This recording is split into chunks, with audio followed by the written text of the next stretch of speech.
बिस्मिल्लाहिर्रहमानिर्रहीम अस्सलाम वालेकुम। अगर आप इन्वेस्टर्स हैं और गोल्ड में, डॉलर में, रियल एस्टेट में, स्टॉक मार्केट में किसी भी चीज़ में आप पैसा लगाते हैं या लगा चुके हैं या आगे लगाने का सोच रहे हैं, तो ये वीडियो आप लोगों के लिए बहुत ज़्यादा इंपॉर्टेंट है। इसको एंड तक देखिएगा।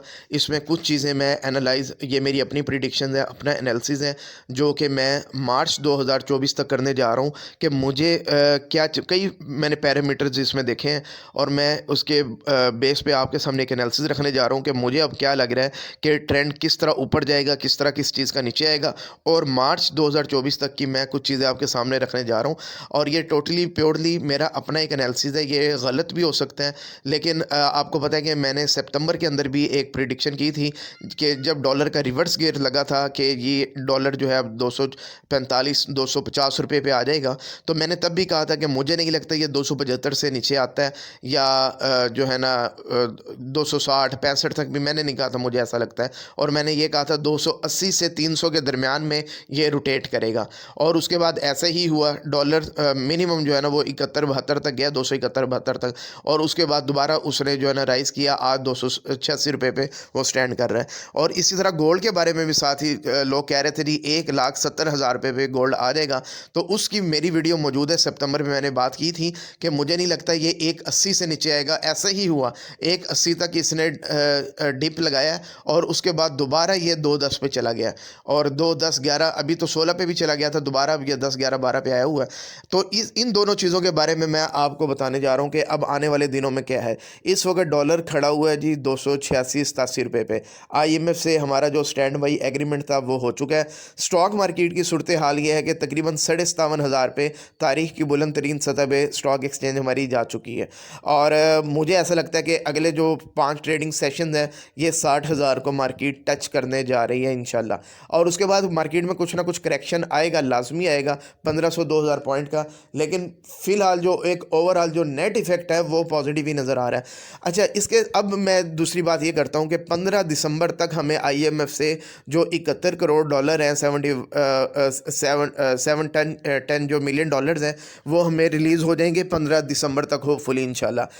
अब सूरत हाल ये होगी कि डॉलर 286-87 से शायद 1-2 रुपया और नीचे आएगा, लेकिन इसके बाद इसने दोबारा थोड़ा सा ऊपर जाना शुरू करना है और 15 दिसंबर तक ये 290, 92, 93 तक जा सकता है।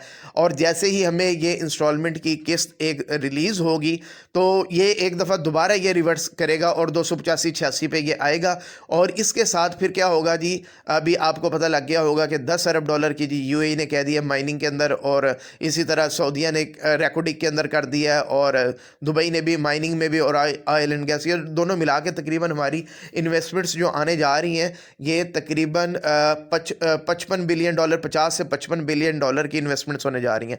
अच्छा, इस वक्त पाकिस्तान में एक इलेक्शन का माहौल बन चुका है और जैसे ही इलेक्शन अनाउंस हुआ है तो हमारी स्टॉक मार्केट उसके बाद रिवाइव करना शुरू हुई है।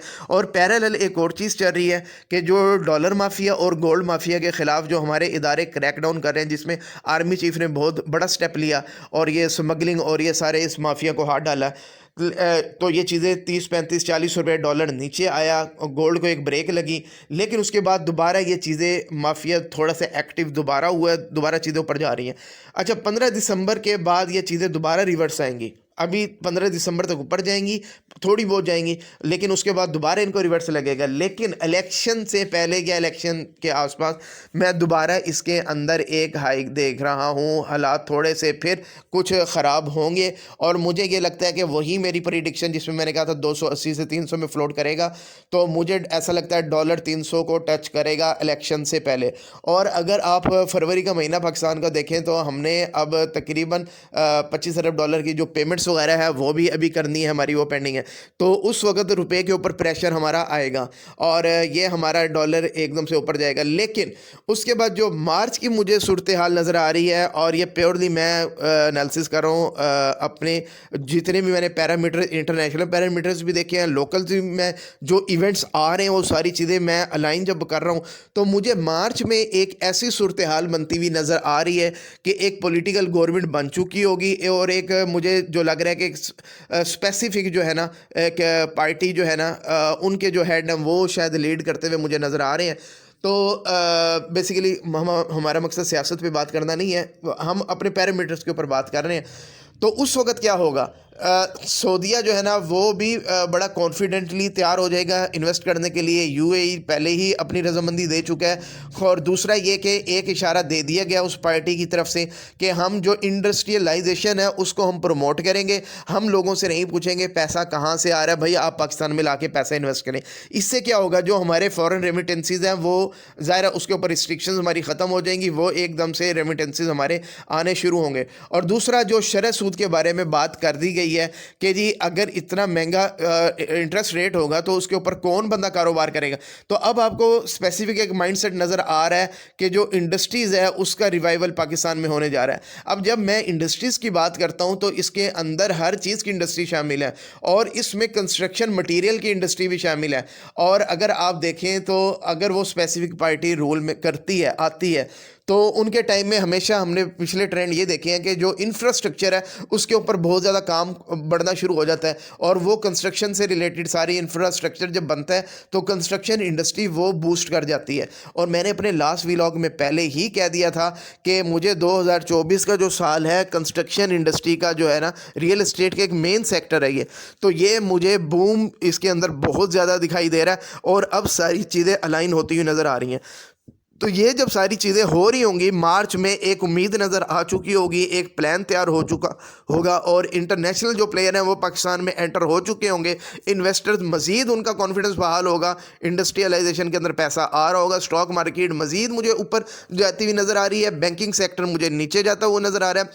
और उस वक़्त मार्च में मैंने फरवरी में कहा कि डॉलर 300 को टच कर सकता है, लेकिन मार्च के अंदर मुझे नज़र आ रहा है, प्योरली मुझे एनालिसिस बेस में बात कर रहा हूँ, 265 से 275 रुपये पे मुझे डॉलर आता हुआ नज़र आ रहा है।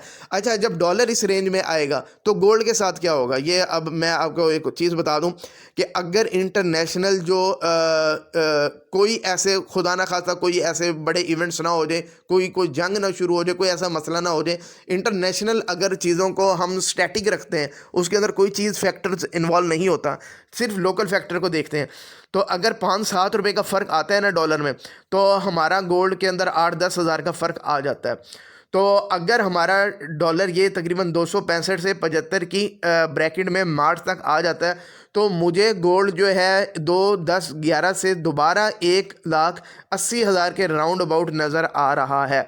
तो ये मार्च की मैं बात कर रहा हूँ। गोल्ड 1,80 के राउंड अबाउट मुझे नज़र आ रहा है, डॉलर 265 से 275 पे मुझे मार्च में नज़र आ रहा है। और स्टॉक एक्सचेंज जो है ना वो इंशाल्लाह 60 से अबव ही रहेगी और रेजिस्टेंस शो करेगी।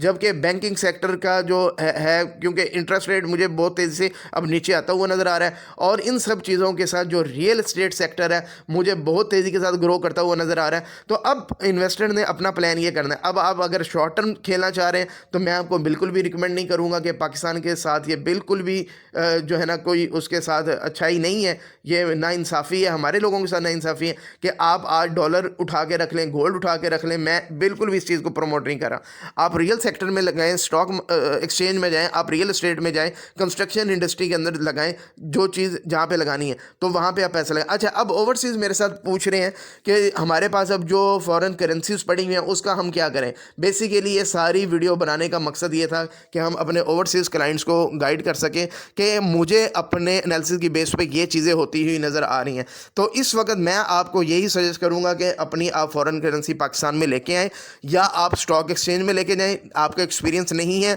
तो मैं कह रहा हूँ कि आप कंस्ट्रक्शन इंडस्ट्री के अंदर आज पैसा लगाएँ, क्योंकि इस वक्त बहुत ज़्यादा फेवरेबल कंडीशन है। क्यों, इस वक्त जो प्लॉट्स हैं आपको रीज़नेबल मिलते हैं और वो लेने के बाद आपको उसको एक कंस्ट्रक्टेड प्रॉपर्टी के अंदर कन्वर्ट करें। क्यों, 2024 के अंदर मुझे कंस्ट्रक्शन वाली प्रॉपर्टीज़ की डिमांड बहुत तेज़ी के साथ बढ़ती हुई नज़र आ रही है। तो आज की प्राइसेस के ऊपर ये चीज़ें आप बनाएं, आपको प्लॉट सस्ते मिलेंगे, प्रॉपर्टी सस्ती मिलेंगी और उसके ऊपर आप आज इन्वेस्ट करें। इसका रिटर्न आपको 6-7-8 महीने के बाद इंशाल्लाह बहुत अच्छी सूरत हाल आपको नज़र आएगी और आपका जो ROI है आपको बहुत अच्छा इंशाल्लाह मिलने वाला है, बजाय इसके कि आप वो डॉलर्स और वो गोल्ड लेके आप बैठे रहें। तो उम्मीद है कि आपको मेरी बातें समझ आई होंगी।